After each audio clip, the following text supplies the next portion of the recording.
The first time Dr. Victor Hammond tried to humiliate Naomi Lawrence, it felt like a mistake. The second time, it felt like a message. The third time, it felt like war.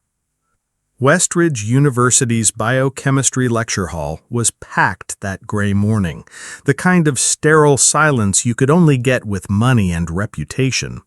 200 students, mostly white, mostly well-connected, sat in orderly rows, laptops glowing like portals. Naomi Lawrence sat alone in the middle, notebook perfectly aligned, pen in hand, eyes steady. She was the only black student in Hammond's advanced biochemistry class, and Hammond never let anyone forget it. He paced before the lecture podium with an air of royalty, silver hair slicked back, glasses gleaming with authority. He was the kind of man who didn't teach so much as perform, each lecture a stage where he could remind the room who he was, tenured, celebrated, untouchable. Naomi had known men like him her entire life, men who smiled like they were doing you a favor, men who called you articulate as if it were a miracle you could speak at all, men who mistook silence for stupidity and calm for submission. "Perhaps," Hammond drawled, voice smooth and deadly, "you should consider a less demanding subject, Miss Lawrence. Not everyone is built for the rigors of advanced biochemistry." It landed like a slap. The room went still. 200 pairs of eyes turned. Some students laughed nervously, others looked down, pretending they hadn't heard. The insult wasn't just academic, it was surgical, calculated. It questioned her very presence, not her answer, but her right to be there. Naomi didn't flinch. She had grown up in silence like this, raised in the shadow of cleaners and bus drivers, studying by flashlight when the power bill went unpaid. The child who memorized textbooks for fun while her mother scrubbed floors at the local hospital. She didn't come from privilege, she came from grit. She took a breath, slow and deep, then lifted her gaze. The CRISPR-Cas9 enzyme functions as a molecular scalpel, enabling precise genome editing through a dual-step mechanism. First, a guide RNA binds to a specific DNA sequence, then the Cas9 enzyme induces a double-strand break, allowing targeted modification. Hammond blinked. Her answer was not only correct, it was elegant. He sneered.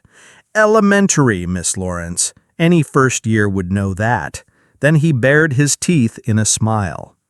"Let's raise the bar, shall we?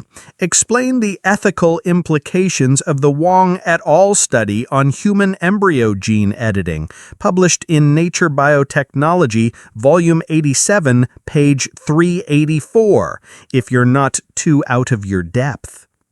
It was a trap. That article had been mentioned once, briefly, in a lecture weeks ago. It wasn't on the syllabus, it wasn't required reading, but Naomi's mind was different. She raised her chin and met his eyes. The Wong study presents 3 core ethical concerns. First, the issue of informed consent.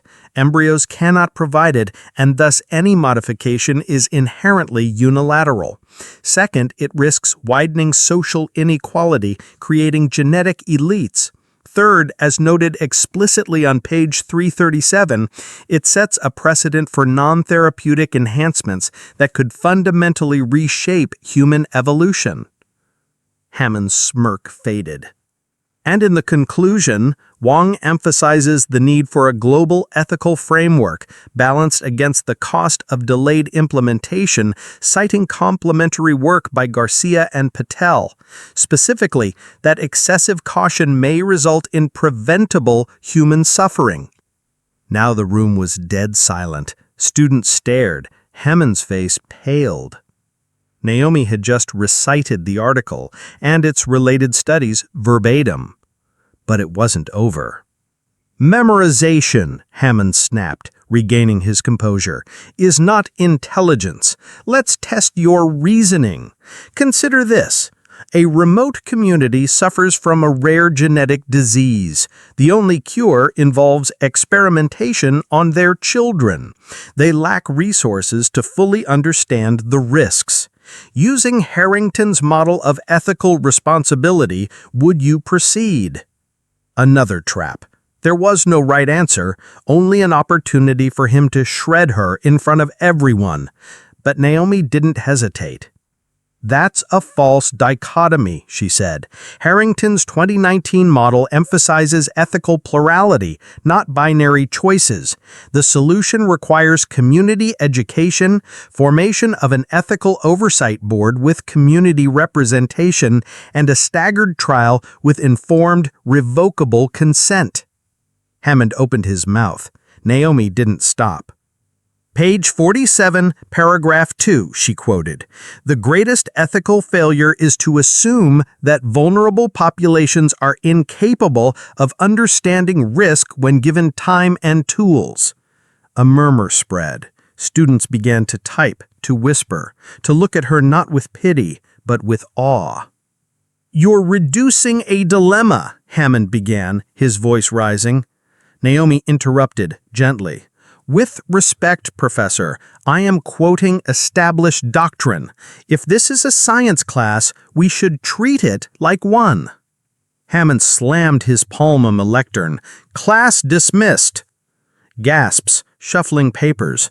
Naomi stayed seated. You, he growled, stay. After the others filed out, Hammond shut the door. His face was a mask of rage. I've mentored students who now teach at Stanford and Oxford. I will not allow a transfer student with a party trick memory to challenge my authority. Naomi didn't move.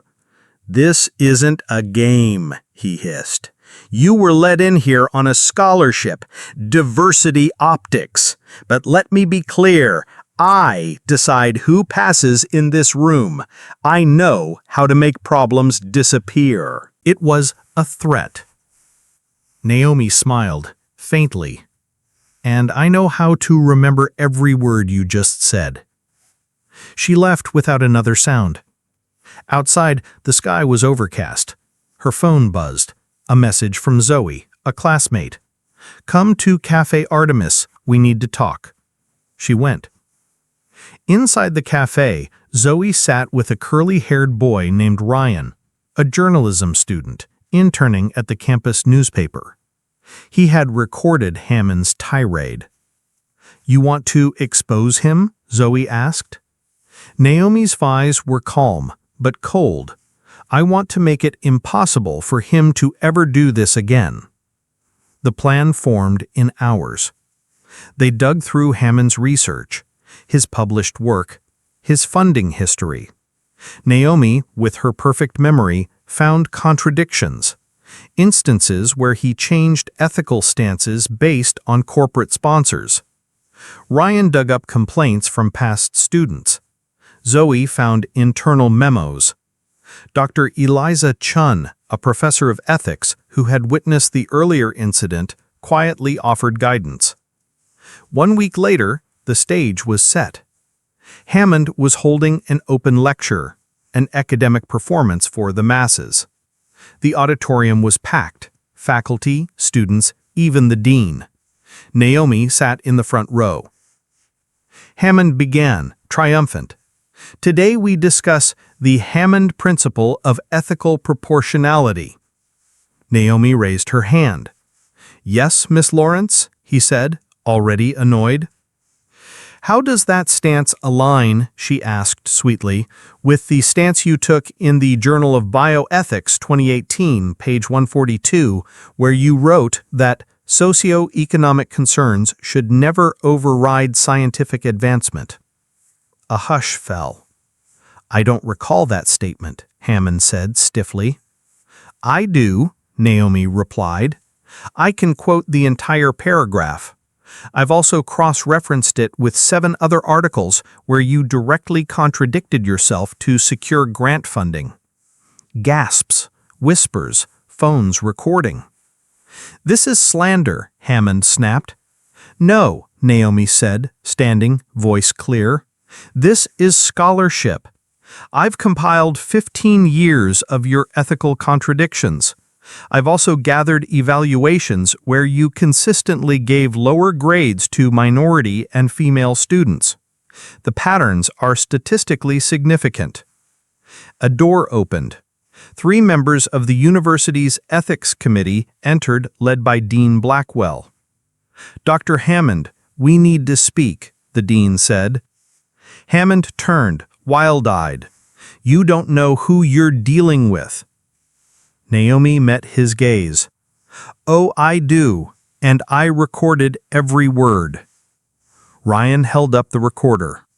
The room erupted. Applause thundered through the hall. Hammond's reign had ended, not with a scandal, but with precision. The investigation was swift. Hammond's bias was proven. Old grades were reevaluated. Students came forward. Offers from Harvard and Oxford were rescinded. His name became a cautionary tale. Naomi was offered a full scholarship, a place in the doctoral program, and a research position under Dr. Chun. But she didn't smile. "My concern," she said to the dean, "was for those who came before me, those who didn't have a recorder, or a photographic memory, or a friend with a pen." The university created a blind evaluation protocol. Past grades were reviewed. Quiet reforms began. A broken system had been exposed by one voice. 3 months later, Naomi presented at a national ethics conference. Afterward, a familiar figure approached her. It was Hammond. He looked 10 years older. "You destroyed my career." Naomi met his eyes. "No," she replied, "you did. I just remembered the truth." He opened his mouth, then closed it. She watched him walk away, small, shrunken, irrelevant. Her mind remembered every detail, every insult, every tactic, but her soul remembered something greater. That courage, not IQ, is what changes systems. Naomi Lawrence became a symbol, not of vengeance, but of accountability, of resilience, of justice, and through her, the halls of Westridge would never be the same again. A year had passed. Naomi stood on the steps of Westridge University's Central Hall, the autumn wind pulling at her coat as orange leaves spiraled across the stone courtyard. She had just finished delivering a keynote at the university's newly established annual Ethics in Science Symposium, an event born out of the scandal that once threatened to break her. Now, it bore her name, the Lawrence Lecture Series. Behind her, banners fluttered in the wind: equity, integrity, truth. Students passed by, some whispering her name with reverence, others stopping to thank her. A first-year black student approached with hesitant eyes, clutching a worn notebook. "Miss Lawrence, I just wanted to say, because of you, I applied here. I didn't think I belonged until I read what you did. Thank you." Naomi smiled softly. She knew that feeling, of standing outside the gate and wondering if you're meant to walk through. Now, she had become the hand that opened it for others. She glanced across the quad and saw the old lecture hall where it all began, the place where she had once been tested, ridiculed, silenced. That room had not changed, but the world within it had. She took a breath, deeper than the last. Because justice wasn't a moment, it wasn't applause in a lecture hall or headlines in a student paper. It was a long road paved with resistance, lit by courage, walked by those willing to speak when it mattered most. Naomi Lawrence had walked that road alone. Now she wasn't alone anymore. And somewhere in another classroom, another girl with quiet eyes and a mind like fire was watching, waiting, ready. That night, Naomi sat alone in the university library, her sanctuary for so many years.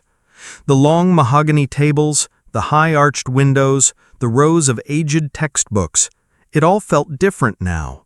Not because the place had changed, but because she had. In front of her was a letter, not from Westridge, not from the dean, but from a girl in Georgia, 16 years old, who had read Naomi's story in the New York Times. They told me people like me don't do science. I almost believed them. Then I read about you. Now I'm building my own lab in my garage. I hope one day I can be like you. Naomi read the letter twice, then a third time. She folded it carefully and placed it inside her journal, the same one she carried to Hammond's class, now filled with notes and clippings of names of girls like her, rising quietly in places no one expected. She leaned back and let the silence wrap around her. Her journey had started as a war to survive. Now it had become a mission to build. To build space. For minds underestimated. For voices drowned out. For brilliance that doesn't look like what the gatekeepers expect. Somewhere in the future, Naomi knew, there would be another girl who would sit in a room like she once had, surrounded by doubt, under the weight of subtle cruelty, and that girl would remember this story. Not to imitate it, but to know she wasn't alone. Outside, the bells of Westridge tolled midnight. And Naomi Lawrence, the girl once told she didn't belong, the mind once called a trick, the student once reduced to her race, she stood, packed her bag, and walked into the future. Not as a symbol, not as a survivor, but as the architect of a new kind of legacy.